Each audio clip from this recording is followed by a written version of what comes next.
Bem, eu saúdo a todos com a graça e a paz do Senhor Jesus. Amém? Também quero dar as boas-vindas a todos quantos nos visitam. É um prazer tê-lo aqui nessa noite. Eu quero que você abra a Bíblia no livro aos Hebreus, no capítulo de número 11. Nós iremos ler o versículo 24, o 25 e o 26. Queremos discorrer sobre algumas coisas que Moisés fez, que eu e você devemos também fazer.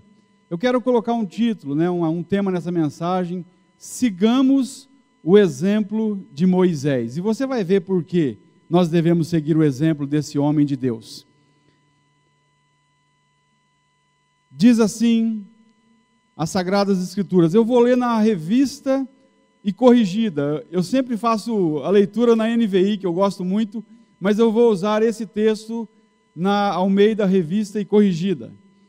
Diz assim: pela fé, Moisés, sendo já grande, recusou ser chamado filho da filha de Faraó, escolhendo antes ser maltratado com o povo de Deus, do que por um pouco de tempo ter o gozo do pecado, tendo por maiores riquezas o vitupério, a vergonha, a injúria de Cristo, do que os tesouros do Egito, porque tinha em vista a recompensa.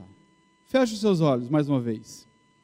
Pai, nós te engrandecemos nessa noite, Pai, por tua palavra que é santa, que é bendita, que tem o poder para transformar as nossas vidas. Pai, exorta-nos, edifica-nos, Pai, cumpra o teu querer aqui nessa noite, Pai, faz conforme a tua santa e bendita vontade, que é sempre o melhor para nós, Pai. Leva-nos, Deus, a refletirmos sobre isso que irá ser ministrado, Pai, e leva-nos, Deus, a praticar, não somente ouvir, mas a praticar os ensinamentos da tua bendita palavra. Pai, eu reconheço a minha pequenez, Deus, mas também reconheço a tua grandeza e sei que tu fazes infinitamente mais, Pai.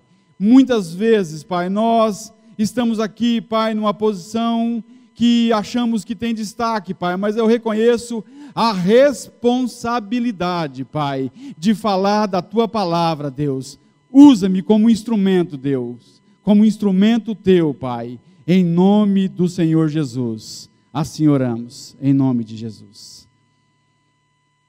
Bem, com base nesse texto, eu quero compartilhar sobre algumas lições que nós aprendemos com Moisés. A primeira delas diz assim: Moisés teve fé. Eu e você devemos ter fé.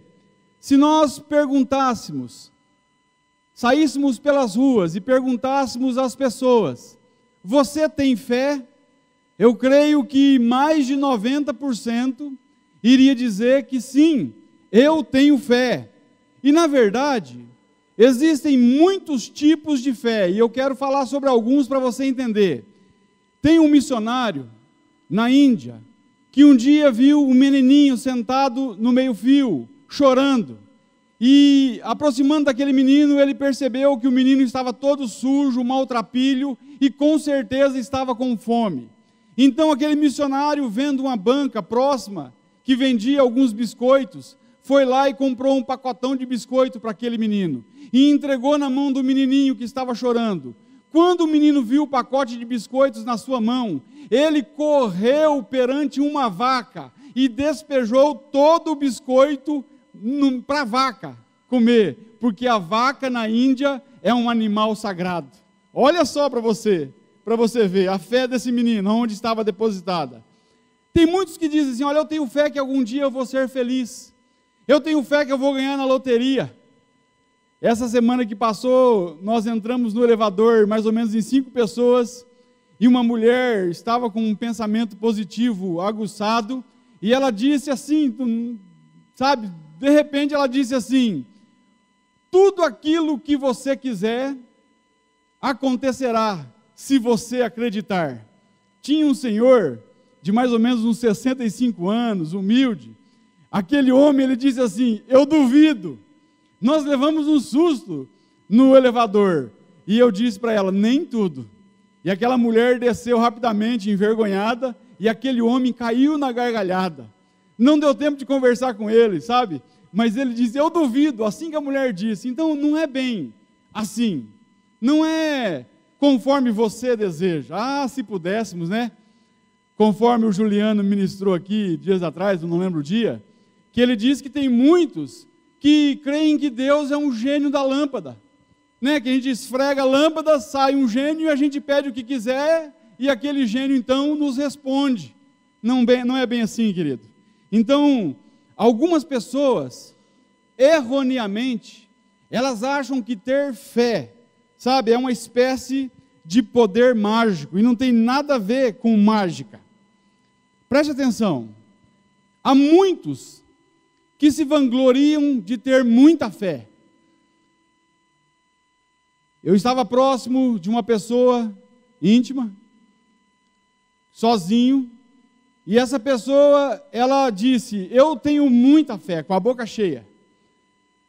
E como nós estávamos sozinhos e eu conhecia a vida dessa pessoa, eu olhei para essa pessoa e disse assim: que fé é essa que você tem, que não o liberta do pecado, não o liberta da imoralidade, não o liberta do adultério? Que fé é essa? Entenda uma coisa, aqui nós vemos que Moisés tem a fé verdadeira. Moisés, ele põe a sua fé num Deus verdadeiro. Hebreus 11, para você ter uma ideia, está registrado e demonstra o tipo de fé, o único tipo de fé que vai agradar a Deus, que é aceita por Deus e triunfará acima e no meio de toda e qualquer adversidade das nossas vidas, em todas as circunstâncias. A fé de Hebreus 11, ela vai triunfar diante das situações da vida. Então, essa fé de Hebreus 11 aqui, ela crê, sabe, nas realidades espirituais, crê que Deus é o Criador. Hebreus 11:6 diz que sem essa fé aqui, é impossível agradar a Deus, porque aqueles que buscam a Deus, devem crer que Deus existe e é galardoador daqueles que o buscam. Então essa fé aqui, ela vai crer nas promessas de Deus. É só você ler Hebreus 11. Ela vai suportar as perseguições, ela vai sofrer por amor a Deus. Eu vou dar uma tarefa de casa para você que está aqui. Leia Hebreus 11, mas não leia correndo. Rumine a palavra. Sabe, o ato de ruminar é aquilo que a vaca faz, de comer e levar para o estômago e voltar para a boca, mastigar de novo, levar para o estômago, trazer para a boca. É ruminar, sabe, é refletir profundamente. Hebreus 11 é um dos textos maravilhosos que eu e você temos que colocar os nossos olhos nas pessoas ali e apoiar a nossa fé naqueles homens, naqueles heróis da fé ali. E Moisés é um deles. O que é fé? O que é fé? Hebreus 11:1 diz assim: ora, a fé é o firme fundamento das coisas que se esperam e a prova das coisas que não se veem. Preste atenção, a fé, em primeiro lugar, é um entendimento que aquilo que nós cremos é real, não é ilusão, não é fantasia, mas não é só conhecimento, ela é a certeza, é o firme fundamento, não é areia movediça. Deus nos dá a certeza de que nós estamos crendo na pessoa certa, da maneira certa. Ter fé, eu e você precisamos dessa fé. Agora, será que nós temos fé de verdade? Tem uma ilustração que diz que um homem esticava um cabo de aço nas cataratas do Niágara, e com um homem nas costas e com uma bicicleta, ele atravessava a catarata. Todo mundo ficava boquiaberto. E um dia, então, antes de atravessar, ele perguntou para um homem na multidão: você crê, você tem fé que eu vou atravessar essas cataratas com esse homem nas costas? E aquele homem falou assim: claro, é claro que eu creio, eu tenho fé, eu tenho a certeza que você vai atravessar. Então ele disse: assistente, pula daí, e chamou o homem para sentar nas costas dele. Aquele homem, na hora, ele deu um passo para trás e disse: não, eu não vou, eu tenho medo de morrer. Mas espera aí, que fé é essa? Esse homem provou que ele não tinha fé, porque falar da boca para fora é fácil, mas agir é diferente. Uma outra ilustração: será que nós estamos colocando a nossa fé no objeto correto? Eu postei no Facebook isso aqui ontem, quando eu estava preparando essa palavra. Um menino havia esperado pelo intenso inverno para ir patinar no lago. E quando o inverno chegou, o dia chegou, aquele menino pegou os seus patins e correu até o lago. Mas ele deu alguns passos patinando e então quebrou-se o gelo e ele caiu na água gelada daquele lago. Ele tinha fé que ia dar tudo certo, que ele ia conseguir patinar. Onde está o problema? O problema não foi na sinceridade dele. O problema não estava na fé dele. O problema estava no objeto de sua fé. Entenda uma coisa: não é a força da nossa fé que importa, mas a força daquele em quem depositamos a nossa fé. Não adianta, preste atenção, muito tempo da minha vida eu dizia assim: olha, o que basta é ser sincero. Eu digo para você nessa noite: não basta ser sincero, se você está sinceramente errado. Não são, preste atenção nessa frase, não são as nossas orações propriamente ditas que fazem as coisas acontecerem, mas aquele que ouve as nossas orações e faz segundo a sua santa vontade. Em quem que nós temos depositado a nossa fé? Não adianta ter fé numa coisa errada. Eu convido você a colocar a sua fé em Cristo, a depositar a sua inteira confiança em Cristo somente, sabe? E abandonar as outras coisas que talvez você crê. É unicamente Cristo. Ele é o objeto, o alvo da nossa fé, porque Ele é o autor e consumador da nossa fé. Entenda uma coisa: Cristo é capaz de nos sustentar o tempo todo, até a eternidade. Então, depositemos a nossa fé nele.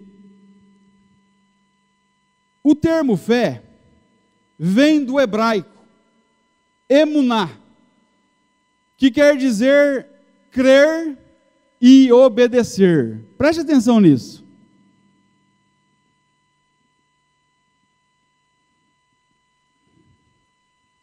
Crer e obedecer. Obedecer é seguir, fazer cumprir. Isto é ação.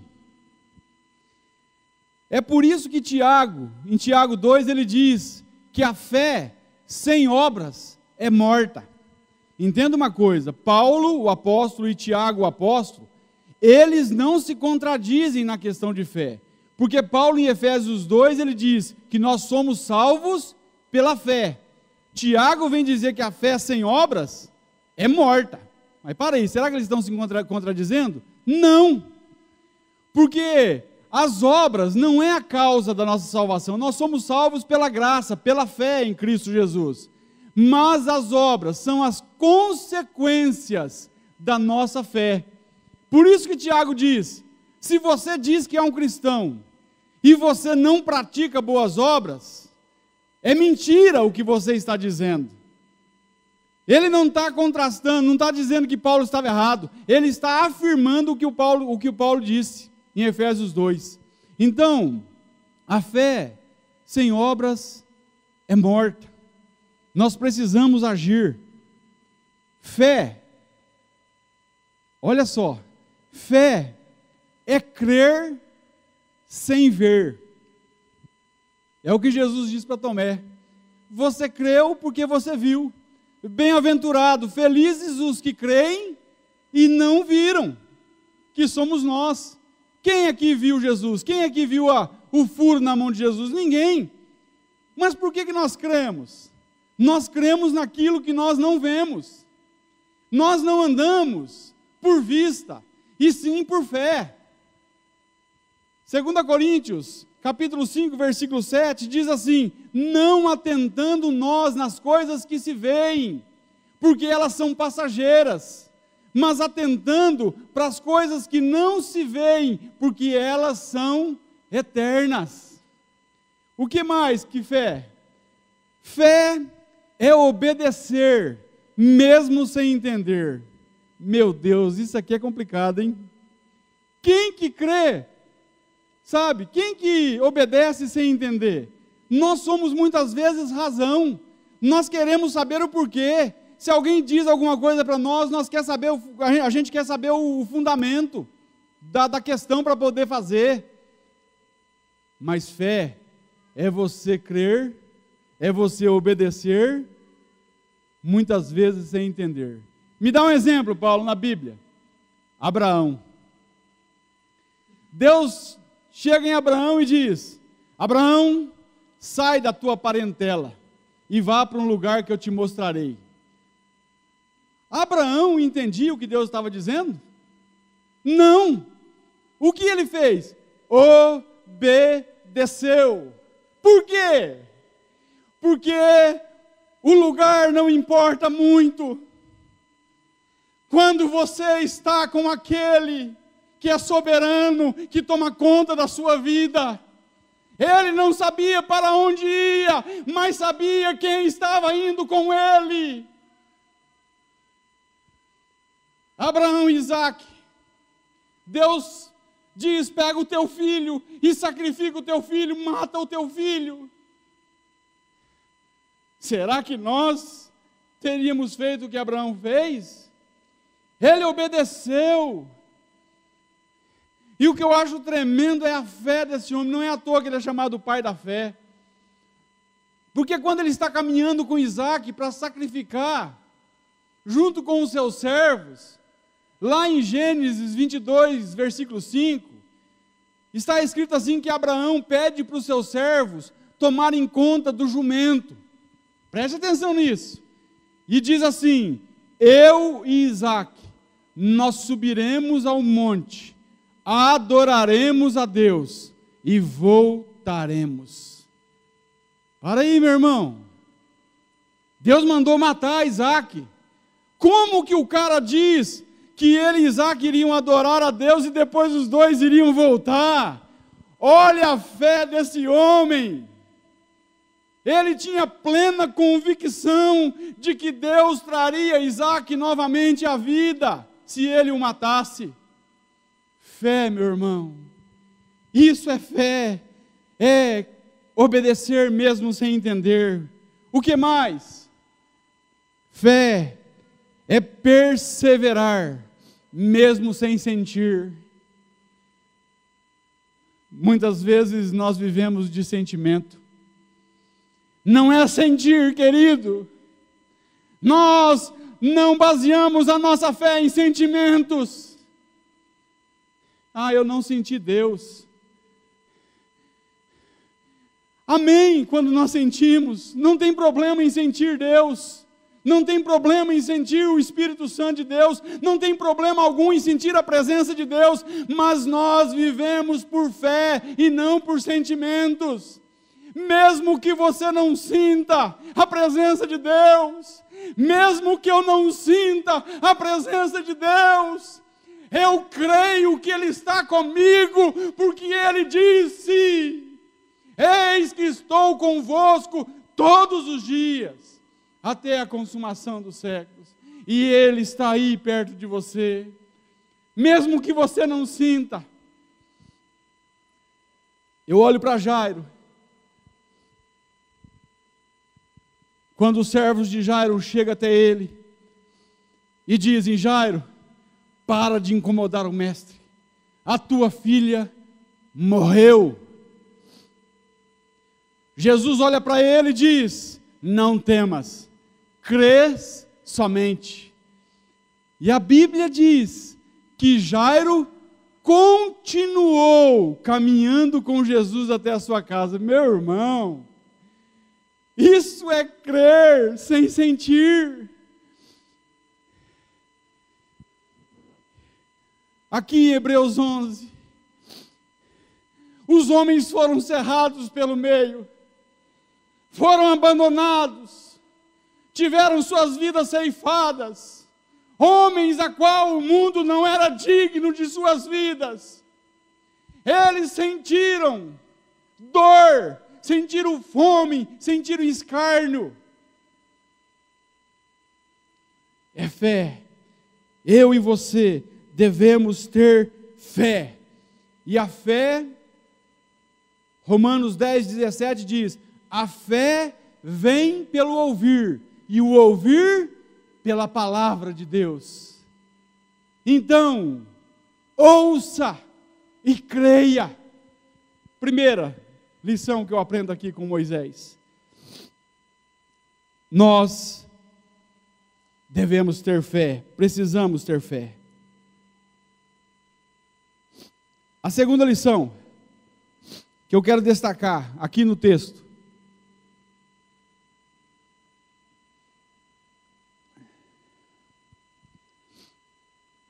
Moisés fez as escolhas certas.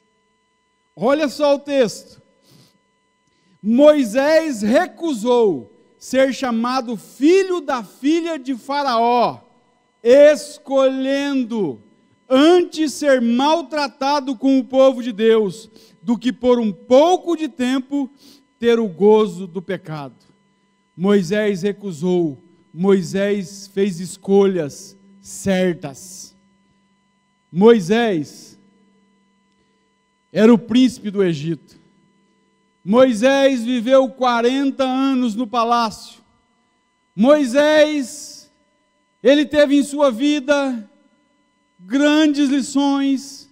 Ele era conhecedor da ciência egípcia. Ele tinha cultura, ele tinha fama, ele tinha poder. Ele era o príncipe que um dia iria tomar o lugar de Faraó. Não era um qualquer.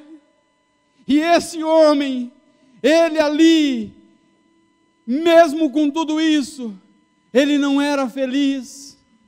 Entenda uma coisa: hoje nós vemos tudo que as pessoas querem, é isso que Moisés tinha no palácio: dinheiro, fama, poder, destaque.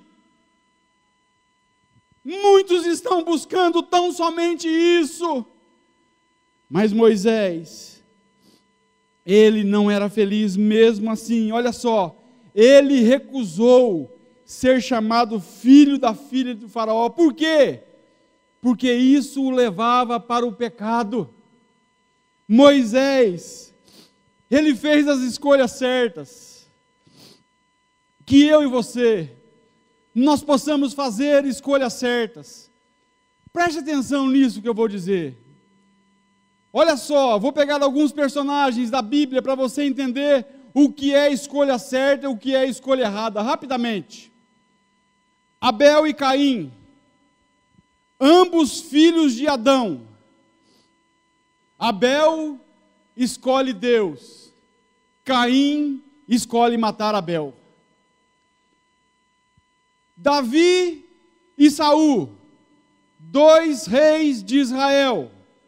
Davi escolhe Deus, Saul escolhe o suicídio. Ele se suicidou, lançou sobre sua própria lança na guerra. Pedro e Judas, ambos discípulos de Jesus. Pedro escolhe o arrependimento. Judas escolhe a forca. Os bandidos da cruz, ambos ao lado de Jesus, um do lado direito e um do lado esquerdo. Um escolhe arrepender-se e olha para Jesus e diz: Senhor, lembra-te de mim quando entrares no teu reino. E Jesus diz: em verdade vos digo, que ainda hoje estarás comigo no paraíso. O outro escolhe escarnecer, zombar, dizendo: desce daí se tu és o Filho de Deus. Que mais? Olha só essa história. Eu quero que você preste atenção. Muitas vezes nós reclamamos do nosso pai, do nosso avô, alguns reclamam da mãe, alguns colocam a culpa nos irmãos, alguns colocam a culpa em tudo. Olha essa história que eu vou contar. Tinha um homem que levantou cedo, levou sua filha para o colégio e foi dar uma palestra na faculdade.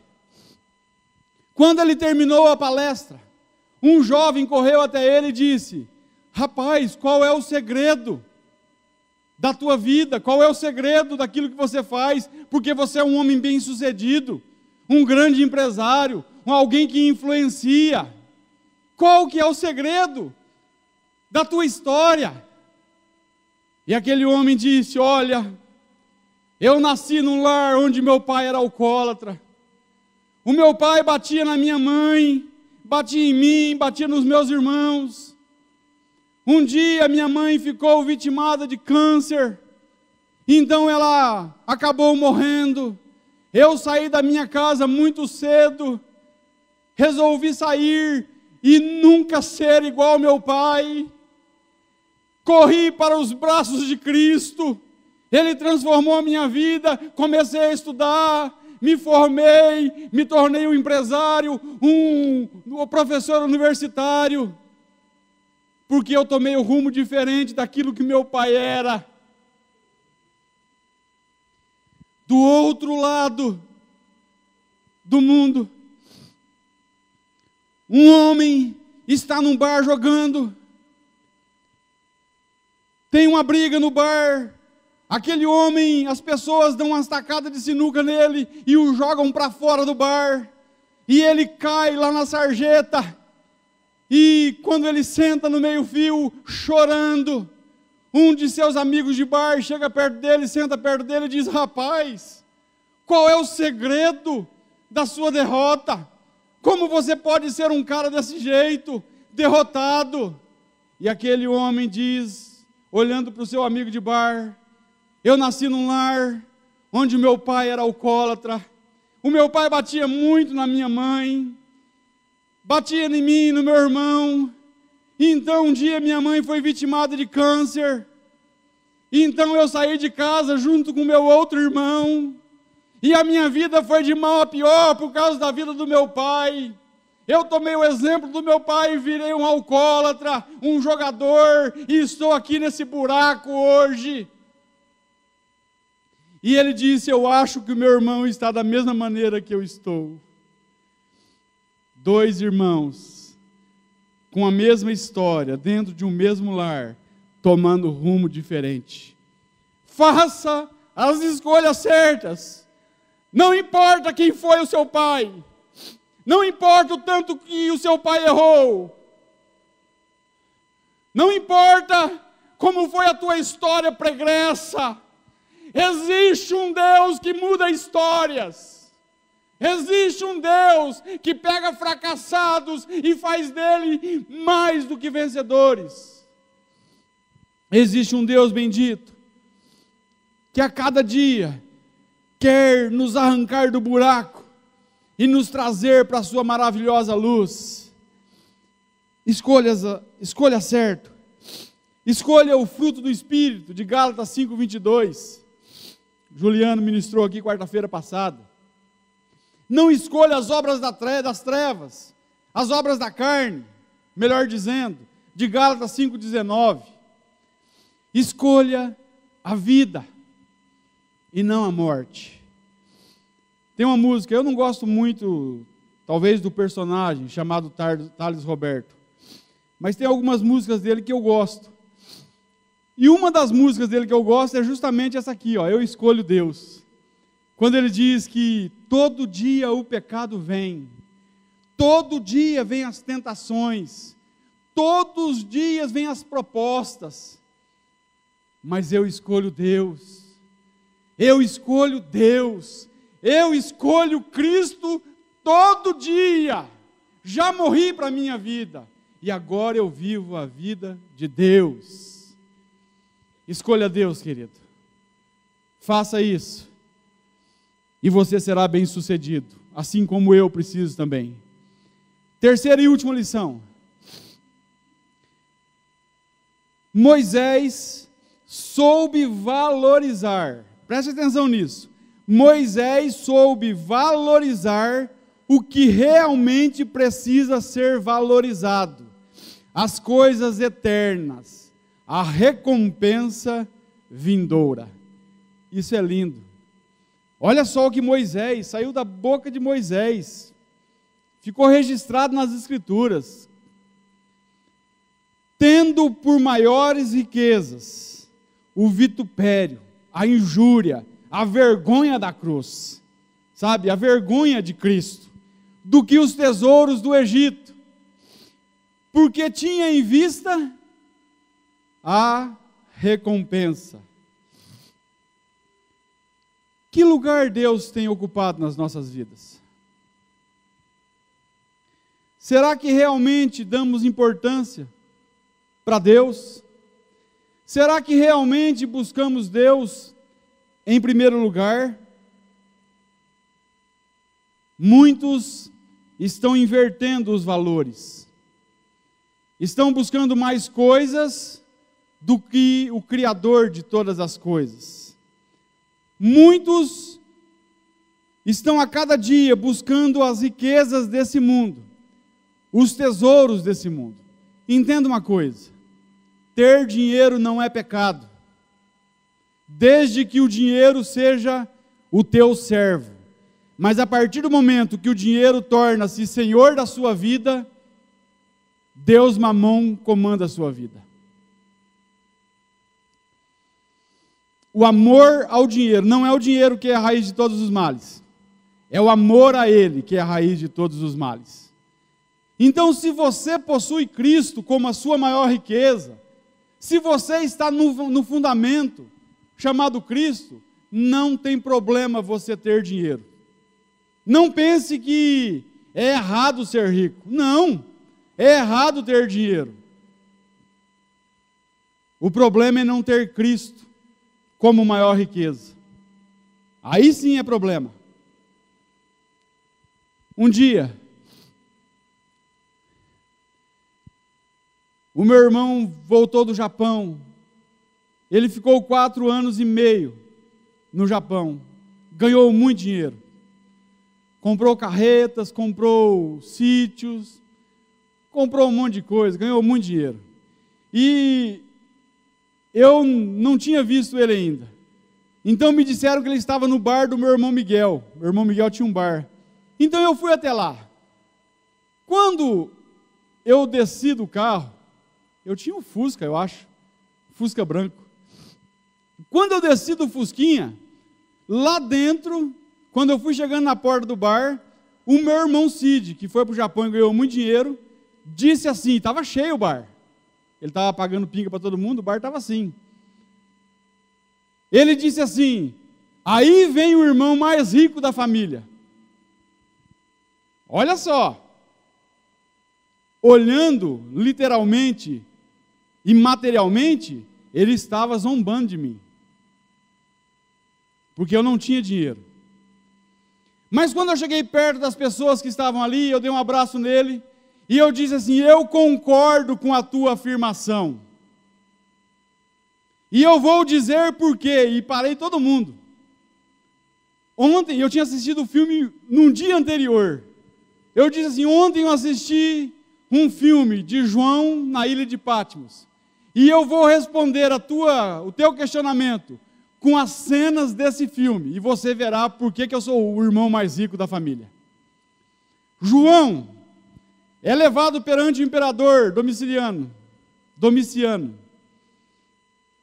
Quando ele chega, o imperador diz assim: eu vou tomar todos os seus bens. João diz assim: eu não tenho bem algum, mas se ainda eu os tivesse, e o Senhor os tomasse, eu ainda assim seria rico, porque eu tenho Cristo.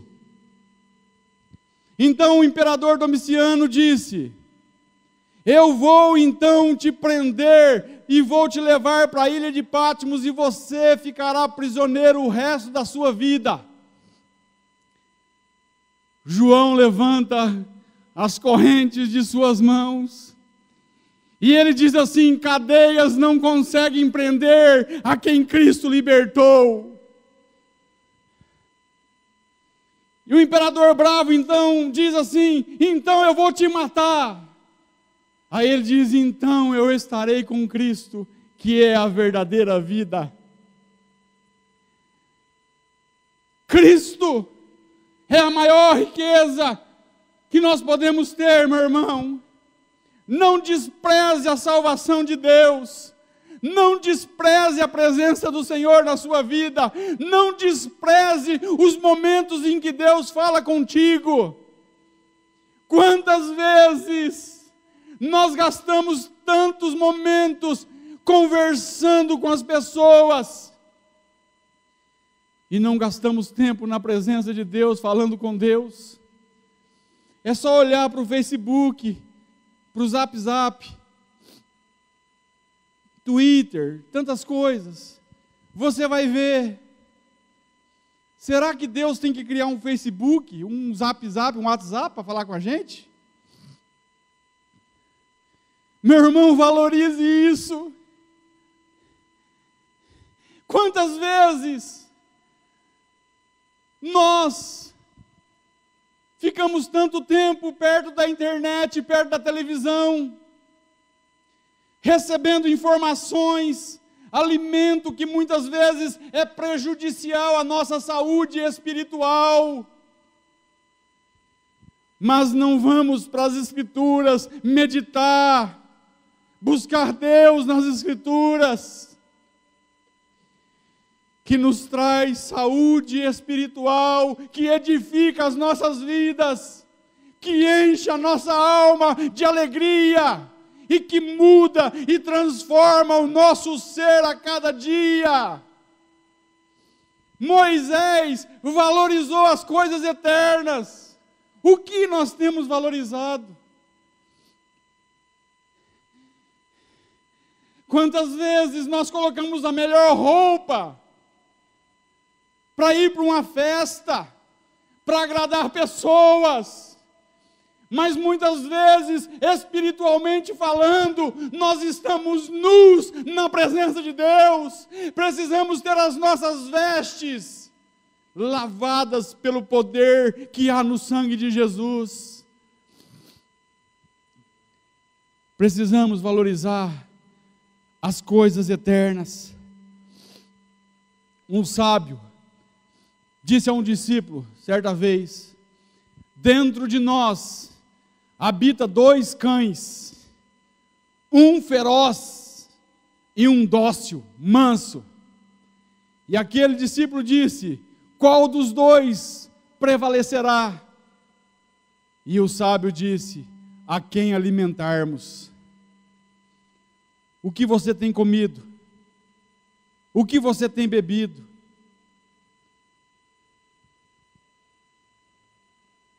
Muitos preocupam-se tão somente com aqui e o agora.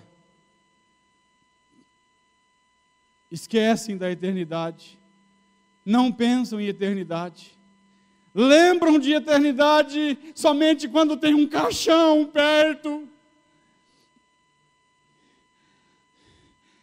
Muitos deixam para pensar quando já é tarde, no meio de um acidente, onde já não tem mais tempo de viver para Deus, onde vai se encontrar com aquele que julgará os nossos atos. Eternidade é coisa séria.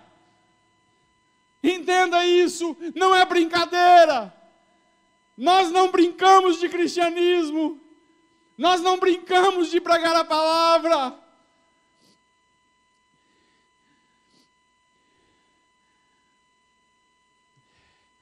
Um dia um pastor pregou sobre a eternidade. E quando ele saiu, o menininho dele de 8 anos balançou seu paletó e disse: papai, o que é eternidade? Então eles estavam passando perto de uma praia. O passarinho estava bicando os grãozinhos de areia na praia. E aquele pastor disse ao menininho: filho, está vendo esse passarinho bicando o grãozinho de areia? E o filho disse: sim, papai, estou vendo. Ele disse: filho, imagine esse passarinho bicando um grãozinho de areia, voando até a lua, depositando esse grãozinho de areia na lua, voltando até a praia, bicando outro grãozinho de areia, levando até a lua, fazendo isso até encher a lua de areia. Filho, teria começado a eternidade. A nossa mente finita, pequena, limitada, não consegue entender a eternidade. Na eternidade não terá tempo. Não há tempo. É difícil para a nossa mente entender isso. Mas é urgente que eu e você entendamos que existe um Deus que julgará todas as coisas. Eu costumo dizer que se o homem tivesse 100, 200, 1000 anos aqui na terra, e tivesse todo o prazer, toda a saúde, tudo aquilo que o seu coração quiser, seria bom, hein? Mas esses 1000 anos vai acabar. E daí? O que será?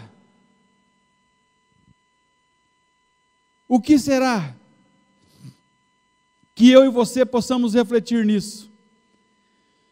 Que eu e você possamos entender que a nossa alma precisa de Deus. Mateus 16, 26 diz, Jesus disse: do que aproveita o homem ganhar o mundo inteiro se perder a sua alma? Olha só o valor. Para encerrar, Moisés viveu 40 anos no Egito, pensando que era alguém. Viveu mais 40 anos pastoreando ovelhas pelo deserto, para entender que não era ninguém. E depois viveu mais 40 anos conduzindo o povo de Deus pelo deserto, para entender, reconhecer que Deus é o Senhor de todas as coisas. Que eu e você possamos valorizar as coisas espirituais, as coisas eternas. Eu quero orar. Eu quero orar e quero convidar você a também orar. Quero convidar você a colocar a sua fé em Deus agora, nesse momento.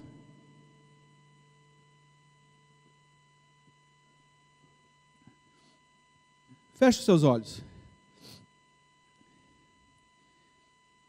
Eu não sei como está a sua vida. Eu não sei o que você tem vivido. Eu não sei quais são os teus dilemas, os teus problemas. Eu não sei se você está enfermo. Eu não sei se você está perdido.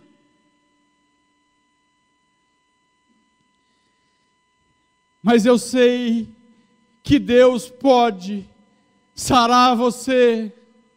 Deus pode perdoar você. Deus pode curar as feridas da tua alma. Deus pode romper tudo e dar aquilo que você necessita. E eu quero orar por isso. Eu quero orar por você que ainda não está salvo, mas que deseja ser salvo. Eu quero orar por você que está enfermo. Eu quero orar por você que tem uma necessidade. Eu quero orar por nós, para que a cada dia nós consagremos as nossas vidas ao Senhor. Vamos orar. Pai, nós te louvamos, Deus, e nós te agradecemos, Pai, por tua bendita palavra. Pai, nós reconhecemos que é no Senhor que temos que depositar a nossa fé. E Deus, com o nosso coração quebrantado, Senhor, humildemente nós viemos à tua presença, Senhor. Oh Deus, para mais uma vez te engrandecer, te glorificar. Mas Pai, também quero orar por aqueles que aqui estão, que nesse momento estão colocando a sua fé no Senhor, que ainda não estão salvos, Pai, mas que desejam ser salvos. Pai, alcança essas vidas, Pai, perdoa-lhes os pecados, Pai, sela-os com teu Espírito Santo, Pai. Ah, Deus, alcança, Pai, e muda a vida deles para a tua glória, Senhor. Ah, Deus, que eles possam, Senhor, ser moldados por Ti, que eles possam caminhar na Tua presença, Pai. Dá a eles graças, forças, ah, Deus, para Te servirem, Pai. Ah, Deus, no nome de Jesus, Pai, nós Te agradecemos por isso, Pai, por tão grande salvação em Cristo Jesus, Pai. Obrigado por abrir os nossos olhos, obrigado por nos dar entendimento, obrigado por nos transformar a cada dia, Papai. Pai Santo, a Deus, pessoas aqui que estão enfermas, Pai, enfermas, Pai, no seu físico, nós cremos que o Senhor cura, Pai, nós cremos na Tua cura. Tu és um Deus que não conhece impossíveis, Tu és um Deus que faz tudo, Pai, não há limites para o Senhor. Ah, Deus, no nome que é sobre todo nome, sara essa vida agora, Pai, no Teu poder, Pai, para a Tua glória, para a Tua honra, Senhor, que o Senhor venha sarar vidas aqui nessa noite, Pai. Oh Deus, mas que acima de tudo a Tua vontade prevaleça, porque muitas vezes o Senhor tem propósitos, Deus, na doença, Pai, na enfermidade. Papai, tantas necessidades nós temos, Pai. Quantos aqui buscam, Pai, um emprego melhor?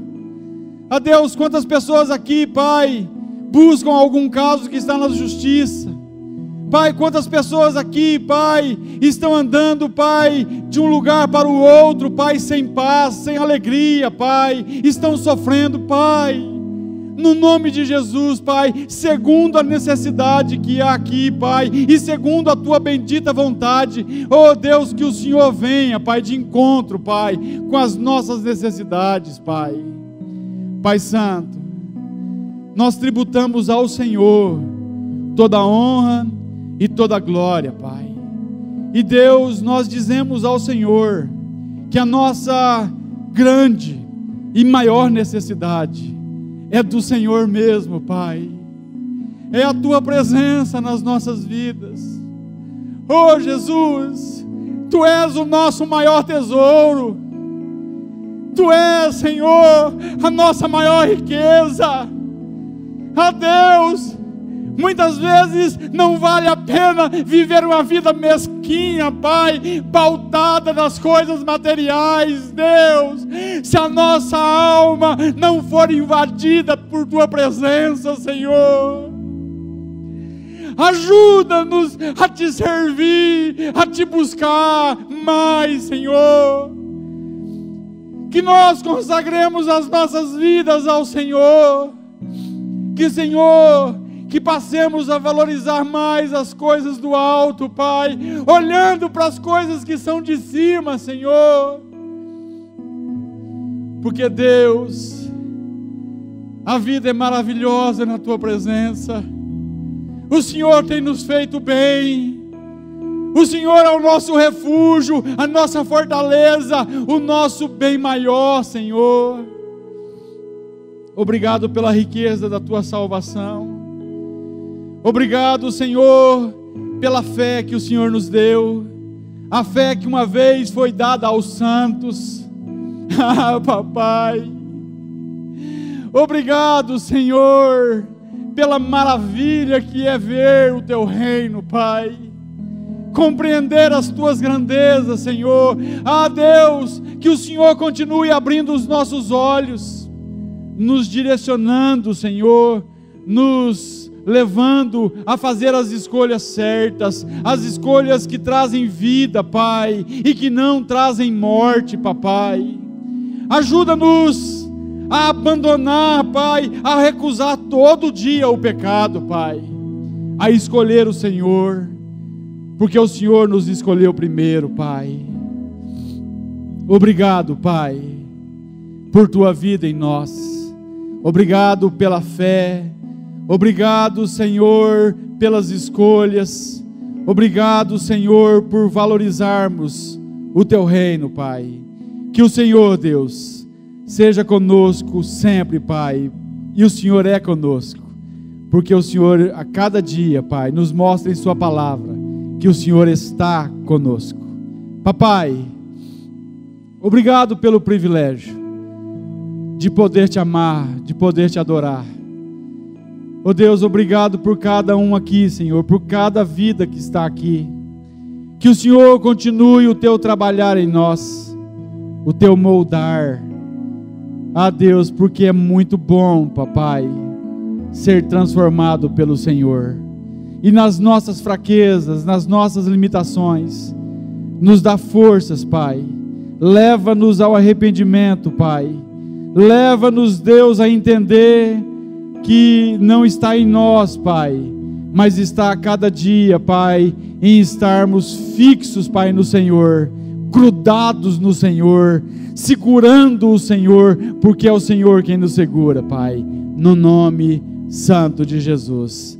E para a Tua glória nós oramos, Deus, em nome de Jesus.